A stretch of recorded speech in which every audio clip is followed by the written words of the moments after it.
The rain drummed on the rusted zinc roof, a steady rhythm that mirrored Amora's racing heart. She sat by the window, her fingers curled tightly around her phone. The glow of the screen reflected in her eyes as she read the message that had just come in. "I don't care what they say, Amora. I'll fight for us. Just tell me you'll stand with me." Her lips parted, trembling. Before she could type a response, her mother's sharp voice pierced the air. "Amora." Mama's tone was sharp and full of disapproval. "You're still talking to that boy, aren't you? How many times have I warned you? That family is wealthy. Love cannot close the bridge between their world and ours." Amora swallowed hard, her tears threatening to spill. She wanted to cry out, "But I love him." But her voice caught in her throat. Miles away, Chike stood stiffly in his father's compound, his head bowed but his fist clenched. His father's cane struck the cement floor with a loud crack. "You will not disgrace this family, Chike," his father thundered. "That girl is beneath you. Her people are poor. We are men of high standing. How will the world see us if you drag mud into our name?" Chike's chest heaved with anger, but his voice was steady, even though his heart wasn't. "Papa, she is not beneath me. She is everything I want." His father's eyes hardened. "If you choose her, then you choose shame. And if you choose shame, you lose this family." They met in secret, as lovers doomed by circumstance always do. The old mango tree at the edge of the village became their sanctuary. Its wide branches had once shaded children at play, but now it sheltered stolen kisses and whispered promises. Amora leaned against the trunk, her voice breaking. "Chike, maybe they're right. Maybe love isn't enough." Chike's hands closed around hers. His touch was warm, his grip desperate. "Don't say that, Amora. Do you remember the first time we spoke? It was like the world finally made sense. That moment is worth more than all the wealth in this village." Her sob cracked a night. "But to lose your father. To lose mine. Chike, they will never forgive us." He pressed his forehead against hers, his voice more determined than ever. "Then let the world call us foolish. I would rather be a fool with you than a prince without you." But secrets never stay hidden. In the market square, tongues wagged like restless fire. Women gossiped over baskets of tomatoes, men whispered over cups of palm wine. "Have you heard? Chike and that poor girl, Amora. He should be ashamed. His father built wealth with sweat, and he wants to throw it away on a beggar's daughter." When the whispers reached Amora's father, he exploded. "You dare disgrace me in this village? Amora, is this how you repay me? Running after a boy who can never make you a wife with honor?" The slap that followed burned her cheek, but not half as much as the words. One night, Chike stormed into his father's sitting room, his eyes ablaze. His mother sat silently, her hands folded, her face torn between love for her son and fear of her husband. "I will not leave her," Chike declared, his voice shaking but loud. "I love her, and I will not live a life for your pride." His father rose slowly, his cane striking the floor like thunder. "Then hear me well, son.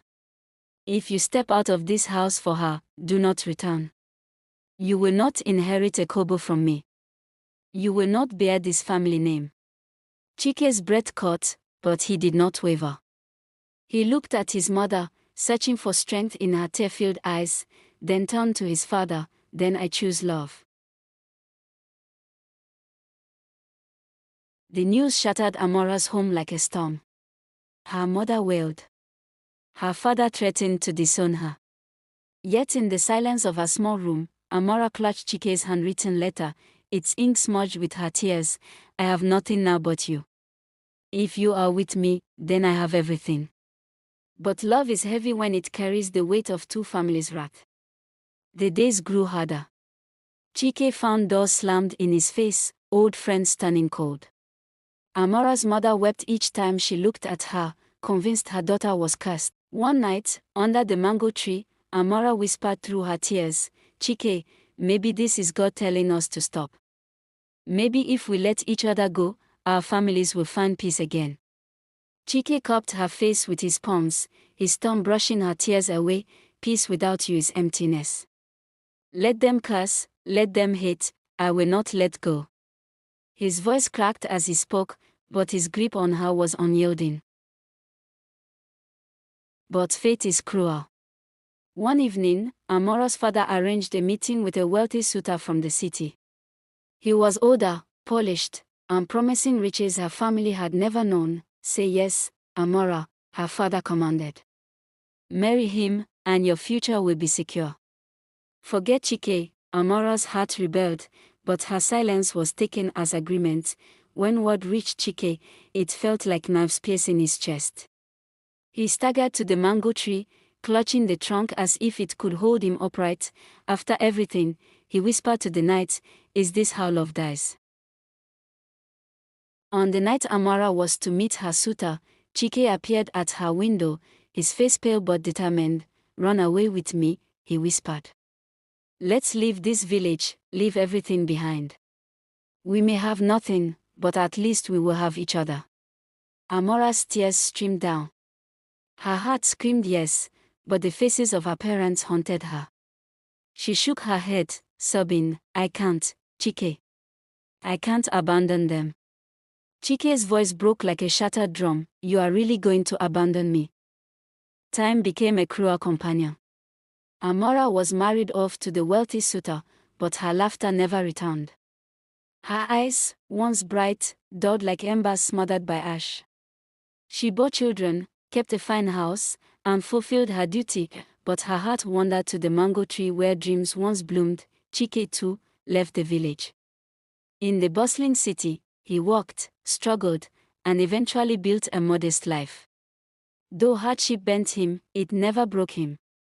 But at night, when the streets grew quiet, he would remember Amora's tears and whisper her name like a prayer. 15 years later, fate turned its wheel. Amora, now a widow, returned to the village to care for her aging mother. She was older, her beauty seasoned with sorrow, yet her eyes still carried the softness Chike once adored. On a warm evening, as the sun bled into the horizon, Amora walked past the old mango tree. Its branches were heavier now, yet it still stood tall, defiant against time. She reached out to touch its bark, and froze. Across from her stood Chike. His hair bore strands of gray, his shoulders carried the weight of years, but his eyes, those eyes, still held her. "Amora," he breathed, as though speaking her name for the first time again. Her lips trembled. "Chike." They moved toward each other, the years melting away like dew under sunlight. Tears filled their eyes, but this time they were tears of relief, of love that had endured exile and silence. "I thought I had lost you forever," she whispered, her voice breaking. "You never left me," he replied. "Not for a single day." In the distance, the villagers whispered again, but their voices no longer mattered. The mango tree swayed gently in the evening breeze, as if blessing the reunion it had always awaited, and for the first time in years, Amora laughed, the same laughter that once made the world make sense to Chike. This time, nothing would keep them apart. Love, though delayed, had found its way home. Did you enjoy the story? Let us know in the comment section. We love to share more stories with you, so please like and subscribe to our channel. Also turn on the notification button so you don't miss any of our stories.